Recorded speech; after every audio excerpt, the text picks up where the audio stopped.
আসসালামু আলাইকুম রহমতুল্লাহ। আপনাদের অবগতির জন্য জানাচ্ছি যে আগামীকালকে সারাকু কোম্পানির যে ডেলিগেট ইন্টারভিউ হওয়ার কথা ছিল সেটা স্থগিত করা হয়েছে। নতুন করে আবার একটা ইন্টারভিউ ডেট প্রদান করা হবে আপনাদের জন্য।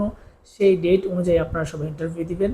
অথবা আপনারা যারা ইতিমধ্যে আমাদের কাছে ফাইল জমা করেছেন এবং আপনাদের বই আমাদের কাছে জমা করে গেছেন, আপনারা অবশ্যই নতুন ডেটের যে আপডেট ইনশাল্লাহ সেই আপডেট পাবেন। এবং আপনারা যারা নতুন করে আমাদের কাছে বই জমা করতে চান ইন্টারভিউ করার জন্য লাইফ গার্ড এবং সুইমার হিসেবে, সেক্ষেত্রে আপনারা চাইলে সরাসরি এসে বই জমা করতে পারেন। যেহেতু আগামীকালকে ইন্টারভিউটা হচ্ছে না, সেটা স্থগিত করা হয়েছে, নতুন ডেট আসলে কিন্তু আপনি ইন্টারভিউটা করতে পারবেন। তো আপনারা যারা সরাসরি সারাকো কোম্পানিতে ডেলিগেট ইন্টারভিউ করতে চান সরাসরি আগামী নতুন ডেটে, সেক্ষেত্রে আপনারা অবশ্যই দ্রুত আমাদের অফিসে এসে অফিসিয়ালেশনের মাধ্যমে আপনার ফাইল আপনার বই আপনি জমা করতে পারেন। এবং আপনারা যারা জমা করেছেন ইনশাল্লাহ অবশ্যই নতুন ডেট আসার সাথে সাথে কিন্তু আপনারা আপডেট পেয়ে যাবেন এবং আপনাদেরকে জানানো হবে। আপনারা সকলে ভালো থাকবেন, সুস্থ থাকবেন। আল্লাহ হাফেজ।